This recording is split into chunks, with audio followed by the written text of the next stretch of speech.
To talk more about this handling of a prisoner swap, we're joined in New York by David Rohde. He's a Reuters columnist. He's the author of A Rope and a Prayer. In studio, our New York Times columnist Tom Friedman and Peggy Noonan of the Wall Street Journal. But David, I want to talk to you.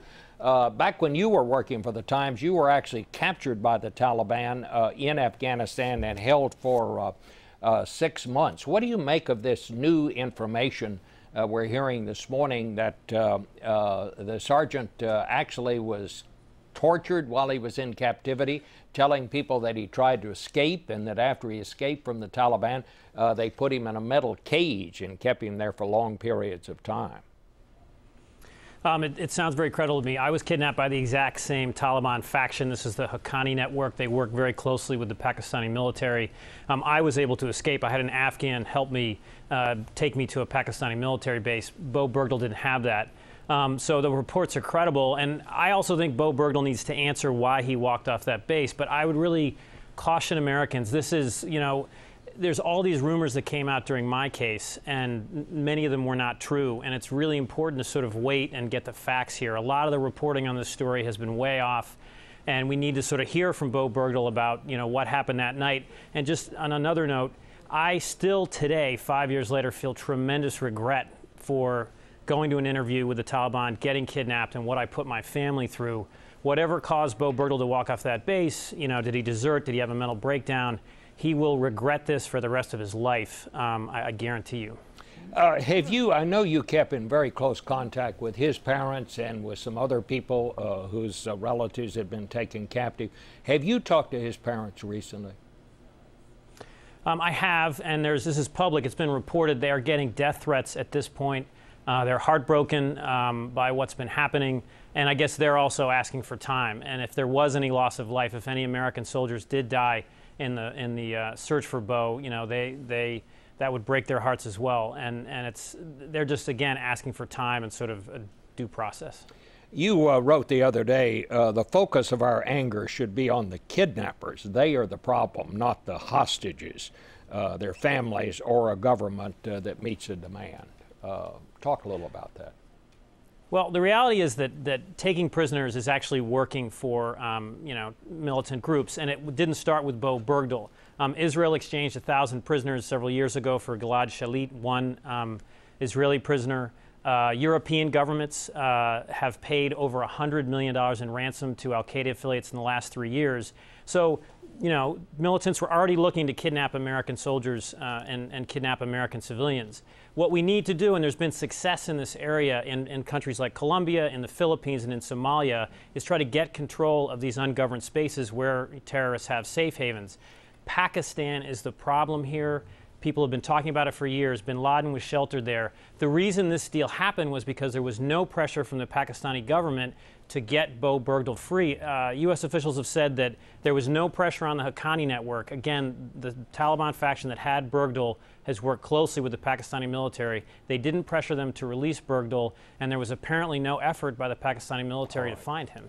All right. Well, David, thank you so much. And, of course, we're glad you're home here to report and analyze this story. Tom Friedman, you've been reporting on this story for a long, long time.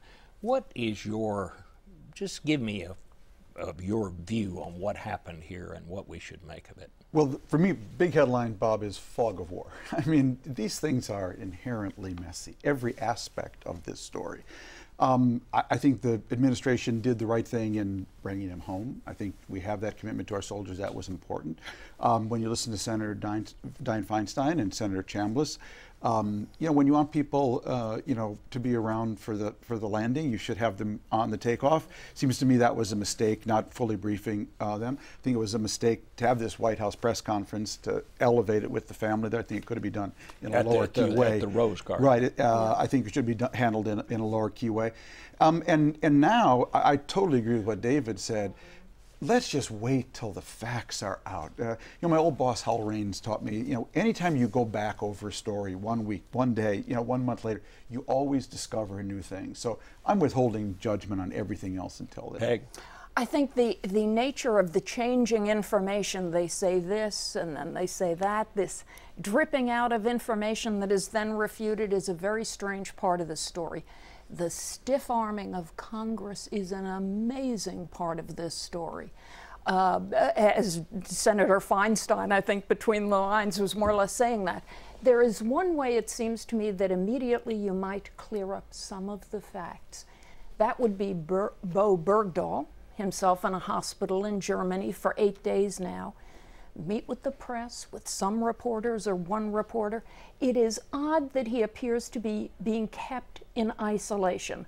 I spoke last night to a Vietnam prisoner of war. He was there almost 7 years, abused, beaten, all the terrible things. When those guys were finally sprung, they were taken out, put in a hospital for a day or two, put in Clark Air Force Base for a day or two, and then they were sent home. They had been treated terribly. They were all wounded one way or another, but they were allowed to speak freely to the press, immediately call their family. The Army set it up. It seems to me strange that this man, Mr. Bergdahl, is being kept away from clearing up all of the questions about who he is, what he did, and what happened to him while he was there. And as I understand it, Tom, he has not been allowed to call his family yet. Either hasn't been allowed or hasn't wanted to. The doctors haven't recommended. I don't know enough about the psychological state of these things. I just want to say one other thing about the Taliban, which is an important point for me, which is we've released these 5 guys. They've been off the battlefield for 13 years. We need to stop treating these people as if there's some combination of Paul Bunyan and John Wayne. They aren't, 15 feet tall. They're 5 guys. They're important in the Taliban. Believe it or not, the country will survive, if they're, released and even if they return to the battlefield. But Tom, they are major, big, serious operatives and players, and there's no particular reason to think they will not be going back to the show. We are going to hold this thought. All right, sorry, I beg your pardon. Which will be coming up. But I'll be back in just a minute with some personal thoughts of my own about some other things.